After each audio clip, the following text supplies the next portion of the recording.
नमस्कार दोस्तों, मैं हूं हरीश चावला और आप देख रहे हैं 7-11 न्यूज़ और अमर मंथन खबर। तस्वीरें तरावड़ी की, जहां आज भगवान दास कबीरपंथी जो पूर्व विधायक रहे नीलोखड़ी की आज नामांकन दाखिल करने जा रहे हैं।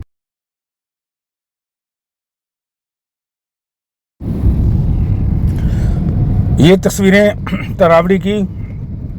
आप जानते हैं कि नामांकन का अंतिम दिन था और जो भगवान दास कबीरपंथी के जो समर्थक थे आज जुटे हुए थे। अनाज मंडी में आज सुबह 8 बजे से समर्थक आने शुरू हो गए थे। 8 बजे का समय इन्होंने दिया हुआ था नामांकन के समय। और सबसे बड़ी खास बात ये रही कि तरावड़ी के लोगों की आज भागीदारी आज ज़्यादा दिखाई दी। कोई वर्ग के लोग ऐसे नहीं थे जो आज भगवान दास कबीरपंथी के इस रोड शो में आपको नज़र ना आ रहे हों। इस रोड शो के दौरान हर जाति का यानी कि हर समुदाय का व्यक्ति, चाहे वो युवा था, चाहे वो नारी शक्ति थी, चाहे वो आम व्यक्ति था या वृद्ध थी या महिलाएं थी, सारे जो है आज गाजे बाजे के साथ। ये देखिए समर्थकों में कितना उत्साह था कि समर्थक जो है आज नाच रहे थे और उनका आज खुश होना भी इस बात का प्रतीक था कि शायद आज उन्हें लगता है कि भगवान दास कबीरपंथी जो है दोबारा जो है विधानसभा में जरूर पहुंचेंगे।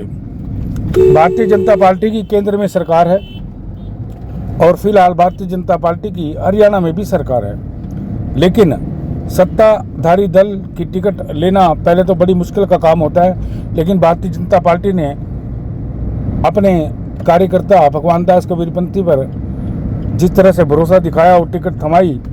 और सबसे बड़ी बात यह रही कि टिकट की खुशी में तरावड़ी में जश्न भी मनाया गया था जब इनको टिकट दिए जाने की अनाउंसमेंट हुई थी। तो बड़ी बात ये रही। अच्छा, अब आपको मैं दूसरी तरफ भी ले चलता हूँ क्योंकि नामांकन का आखिरी दिन था। आज कांग्रेस के 5 नेताओं ने, यानी कि एक ही परिवार कहेंगे, उन्होंने आज नामांकन दाखिल किया। हमने उनसे भी सवाल पूछे भी कैसे आप आपस में लड़ रहे हैं या सत्ताधारी दल से लड़ाई किस प्रकार करेंगे। तो उनका जवाब कुछ गोल मोल भी था और लेकिन कुछ में कॉन्फिडेंस था कि वे जीतेंगे। और इस बार जो है उन्होंने कहा भी कांग्रेस की जो लहर है, जो विधायक धर्मपाल गोंदर थे उन्होंने कांग्रेस की लहर बताया। वहीं जो दूसरे कांग्रेस के नेता थे आज़ाद उम्मीदवार, उन्होंने कांग्रेस पार्टी के खिलाफ रोष जाहिर भी किया। शायद ये वजह भी हो सकती है कि इन 5 नेताओं के आ जाने के बाद भगवान दास कबीरपंथी जो है इनका रास्ता काफ़ी आसान हो जाएगा। अगर ये बड़ी शिद्दत से चुनाव लड़े तो हो सकता है कि नीलोखड़ी की जनता इन्हें विधानसभा भेज दे। क्योंकि आपको मैं ये भी बता दूं कि जब ये 5 साल विधायक रहे थे, जब इन्हें मौका मिला जनता की सेवा करने का, तो 5 साल में इन्होंने जो तरावड़ी में विकास कार्य करवाए थे वो सबके लिए एक नज़ीर बने हुए हैं। खासतौर पर आप रेलवे का जो अंडर ब्रिज है वो देख लीजिए, कितनी बड़ी मांग जो है इनके कार्यकाल में पूरी हुई। और भी तमाम सारी सड़कें पक्की बनाई गई और जैसे कॉलेज की घोषणा की गई और अस्पताल का नवीनीकरण हो रहा है। कितनी बड़ी बिल्डिंग बन रही है, बड़ी तरावड़ी के लोगों की राहत की बात है। हालांकि वहाँ आने जाने में बड़ी कठिनाई होती है क्योंकि वो सिर्फ जो सिंगल फेज सड़क है उस समय बड़ी दिक्कत रहती है। लेकिन मुझे लगता है कि आने वाले समय में उसका भी हल निकाला जाएगा। लेकिन आज प्रदेश के पूर्व मुख्यमंत्री और नरेंद्र मोदी की सरकार में केंद्रीय मंत्री आज मनोहर लाल खट्टर जो है उनका चुनाव प्रचार करते नजर आए। ये बहुत बड़ी बात है कि बड़े नेता भी भूले नहीं हैं और बड़े नेता अपने जो छोटे कार्यकर्ता हैं उनको सपोर्ट कर रहे हैं, और करें भी क्यों ना, क्योंकि टिकट जो लाने में जो है ये इनका मुख्यमंत्री नायब सिंह सैनी का एक बहुत बड़ा रोल रहा है। आपको थोड़े दिन पहले इन्होंने अनाज मंडी में एक बड़ी रैली की थी और रैली के दौरान जो है शाबाशी देकर गए थे। भीड़ को देखकर मुख्यमंत्री नायब सैनी और उन्होंने कहा था कि आप तैयारी करिए, हम आपकी वकालत जो है दिल्ली में करेंगे। ठीक इसी तरह केंद्रीय मंत्री जो मनोहर लाल थे उन्होंने भी जो है काफ़ी दी हुई थी भगवान दास कबीरपंथी को। क्योंकि आपको याद दिला दें कि जब लोकसभा का चुनाव हुआ था तो भगवान दास कबीरपंथी ने जो है मनोहर लाल जी का पूरा चुनाव कैंपेन जो है अपने हिसाब से चलाया था। और उनकी जगह जगह रैलियाँ करवाई थी। खासतौर पर तरावली में रोड शो भी हुआ था और तरावली की शिव शक्ति जो राइस मिल है वहाँ पे एक अच्छा एक फंक्शन किया गया था, जनसभा की गई थी, जहाँ मनोहर लाल खट्टर जो है लोगों को वोट देने की अपील करने पहुँचे थे। उसके बाद रोड शो भी हुए और जो तरावली के पार्षद थे वो भी भारतीय जनता पार्टी में शामिल हुए। उस समय खुद जो है मनोहर लाल जी ने इसकी घोषणा की थी। लेकिन आप देखिए कि समय वक्त जो है कितनी तेज़ी से बदलता है कि मनोहर लाल जो है दिल्ली मंत्री बन गए, चुनाव जीत गए, मंत्री बन गए। और इससे जो है जब सेंटर में जब एक केंद्र में आपका नुमाइंदा बैठा हो आपकी पैरवी करने के लिए, तो उसमें जो छोटे कार्यकर्ता को बहुत बड़ा बल मिलता है और यही बल जो है इनके चुनाव जीतने में सहायक भी सिद्ध होता है। और देखिए तमाम लोग हैं और अब हम आपको ले चलेंगे मनोहर लाल खट्टर जी के पास भी ले चलेंगे कि उन्होंने पत्रकारों से बातचीत के दौरान क्या कहा, और आपका भगवान दास कबीरपंथी के पास भी ले चलेंगे कि उन्होंने जो है आज पत्रकारों से क्या कहा, क्या उनका उद्देश्य है, क्या वो योजना है उनके पास, क्या विकास का मुद्दा लेकर चल रहे हैं और किस तरह की रणनीति अपना रहे हैं, और किस तरह से अगर हरियाणा में दोबारा भारतीय जनता पार्टी की सरकार बनती है तो डबल इंजन की सरकार क्या करेगी, ये तो आपको बताएंगे मनोहर लाल और भगवान दास कबीरपंथी। लेकिन आज एक बात माननी पड़ेगी, जिस तरह से ज़बरदस्त तरीके से एक रोड शो किया गया भारतीय जनता पार्टी के प्रत्याशी भगवान दास कबीरपंथी की तरह, उससे लगता है कि कहीं ना कहीं भारतीय जनता पार्टी की जो स्थिति जो है नीलोखेड़ी में काफ़ी मजबूत लगती है और ये कांग्रेस प्रत्याशी को टक्कर भी देंगे। लेकिन एक बात है कि जिस तरह से कांग्रेस पार्टी के 5 नेताओं ने जो नामांकन दाखिल किया एक साथ, उसका फ़ायदा भी लगभग कबीरपंथी को ज़रूर इसका मिलेगा। अगर वो एक मंच पर ना आए और अलग अलग चुनाव लड़े तो निश्चित तौर पर कबीरपंथी की स्थिति मजबूत होगी। अब आप देखिए 7/11 न्यूज़ और अमन मंथन खबर की यह विशेष रिपोर्ट। आपको हमारी खबर कैसी लगी इसे लाइक करें, लाइक करने के बाद शेयर जरूर करें, और जो आपके मन में विचार उबल रहा है वो जो आपकी राय शुमारी है वो आप जरूर इसमें लिखें। धन्यवाद। सभी मंच पर उपस्थित सम्मानित नेतागण और आज इस प्रोग्राम में आशीर्वाद देने के लिए आए हुए सभी मेरी माताओं, बहनों, बुजुर्गों, साथियों, सबसे पहले तो साथियों मैं आप सभी का यहाँ पहुंचने पर हार्दिक अभिनंदन करता हूँ, स्वागत करता हूँ। और हम सब का सौभाग्य है कि आज इस नामांकन प्रोग्राम में हम सबको आशीर्वाद देने के लिए माननीय मनोहर लाल जी यहाँ पहुंचे हैं। और साथियों, जैसे आप सब जानते हैं कि 5 वर्ष में हर 5 साल के बाद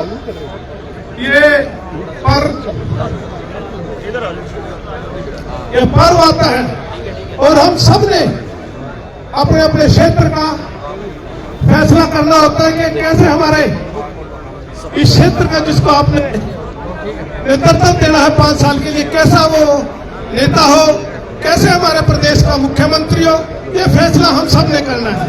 और साथियों वो फैसला आ चुका है। 5 तारीख को आपने फैसला करना है कि आपका कौन नेता हो और कौन आपका प्रदेश का मुख्यमंत्री हो। ये चाबी आप सबके हाथ में है। साथियों 10 साल से हमारी सरकार पूरी ईमानदारी से कार्य कर रही है। 9.5 वर्ष लगभग माननीय मनोहर लाल जी ने इस प्रदेश से बड़ी सड़ी व्यवस्था को दूर करने का काम किया। ऐसी व्यवस्थाएं खड़ी की जिसमें गरीब आदमियों का भला हो, किसान का भला हो, बच्चों का भला हो, महिलाओं का भला हो, ऐसी तमाम वो व्यवस्थाएं खड़ी की। उससे पूर्व में आपने देखा कि किस तरह से कांग्रेस की सरकार ने लगातार हम सबका, खासतौर से गरीब आदमियों का, ऐसी समाज का शोषण करने का काम किया। जब चुनाव आते हैं हम सबके बीच में वो खड़े हो जाते हैं और बड़ी बड़ी बातें करके हम सब एक छोटी छोटी समस्या के लिए ऐसे सब जो समस्याएं थी दूर की। आज पोर्टल के माध्यम से हर गरीब आदमी को जो सरकारी योजना लाती है उसका लाभ आप सबको मिल रहा है। साथियों नायब सेठी जी ने जिस तरह से 56 दिन का उनको समय मिला है, जिस तरह चाहे एमएसपी पर हर अपने प्रदेश की जितनी फसलें खरीदने का काम हो, हमारी गरीब महिलाएं, बहनें जिनकी आय 1,80,000 तक 500 रुपए में सिलेंडर देने की बात हो, ऐसी तमाम घोषणा नहीं की, कैबिनेट में पास करा करके वो आप सबको देने का काम किया। और साथियों पिछली बार प्रदेश में हमारी सरकार थी, लेकिन साथियों दुर्भाग्य से सिर्फ 2200 वोट से हमने एक ऐसा क्षेत्र से विधायक बुलाया जिसने साथियों 5 साल इस क्षेत्र का शोषण करने का काम किया। जितने विकास के कार्य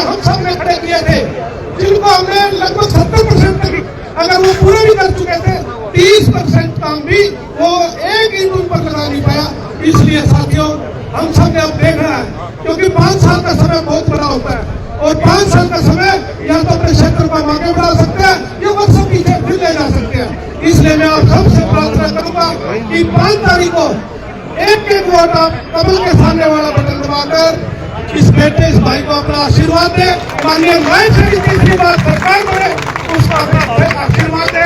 भारतीय जनता पार्टी मजबूत बने, सशक्त बने, ताकि जितने हमारे अधूरे काम है हम सब वो आने वाली आपकी अपनी सरकार होगी। जो माननीय नायब सैनी जी ने, माननीय मनोहर जी ने आप सबके लिए सोच रखा है, जो सपने हैं, तो साथियों मैं विश्वास दिलाता हूँ कि आपके वो सपने पूरे होंगे। और मैं विश्वास दिलाता हूँ कि जिस तरह से पिछली बार 1100 करोड़ रुपए हमने अपनी इस विधानसभा क्षेत्र में लगाने का काम किया था, आपको भी विश्वास दिलाता हूँ। आपके बीच में रह करके मैं जितनी ज्यादा से ज्यादा जो रुके हुए काम है वो कराने का काम करूंगा और साथ ही आप सबके बीच में एक विधायक नहीं, एक भाई बेटा बनकर आपकी सेवा करूंगा। आप सबका बहुत बहुत बोलो भारत माता की जय। भाई कि मैं दम दिखाओ। भारत माता की जय। भारत माता की जय। आज का ये अवसर बहुत ही एक महत्वपूर्ण अवसर है। यहाँ के इतिहास में एक विशेष दिन जुड़ने वाला ये अवसर है। आज हरियाणा विधानसभा की जो इस समय प्रत्याशियों के नामांकन कर रहे हैं, उसी कड़ी में नीलोखेड़ी विधानसभा से हमारे श्री भगवान दास जी कबीरपंथी, जो यहाँ से पूर्व में भी विधायक रहे हैं, उनका ये नामांकन का ये दिवस। इस अवसर पर सबसे पहले मैं आप सबको बहुत बहुत शुभकामना और बहुत बहुत बधाई देता हूँ। भाइयों बहनों, आज के इस अवसर पर हमारे इस क्षेत्र के सभी नेता यहाँ उपस्थित हैं और हमको इस चुनाव में सहयोग करने के लिए, भगवान दास जी को आशीर्वाद देने के लिए विशेष तौर पर हमारे श्री सतीश गौतम जी सांसद उत्तर प्रदेश से आए हुए हैं। उनकी देखरेख में ये पूरे करनाल की 5 विधानसभाओं का काम हमारे सुभाष गौतम जी सांसद है स्वयं। मैं भी एक सांसद होने के नाते आप लोगों का अभिनंदन करता हूं, क्योंकि मेरे जिम्मे में पार्टी और भी कुछ काम लगा के रख रही है। शायद उतना समय जितना मुझे इस लोकसभा में देना चाहिए उतना तो शायद नहीं, लेकिन आज मैं आपके बीच में आया हूं। फिर से आपके बीच में समय समय पर आता रहूंगा। चाहे अन्य हमारे प्रमुख स्थान है, नीलोखेड़ी और भी जो बड़े बड़े गांव हैं, उस नाते से एक बार जरूर मेरा एक चक्कर लगेगा। लेकिन आज तो मैं प्रारंभ में एक अपील करने आया हूं और हमारे जो अन्य स्थानीय यहाँ के हमारे चाहे मंडल अध्यक्ष हैं श्री महिपाल राणा जी हैं, प्रवीण गुप्ता जी हैं, करवीर शर्मा जी हैं, बलवीर मराठा जी हैं, फिर हमारे बहुत पुराने कार्यकर्ता जैसे गुरमेश गोंदर जी यहाँ बैठे हैं, अमरनाथ सौदा जी हैं, किसान नेता हमारे राजेंद्र आर्य जी, ये भी बहुत प्रमुखता से यहाँ इस इलाके में काम कर रहे हैं। हमारे कृष्ण गर्ग जी हैं जो इस विधानसभा के प्रभारी हैं, करनाल के आप रहने वाले हैं। फिर शिवनाथ कपूर, कई आदमियों के बराबर एक ही आदमी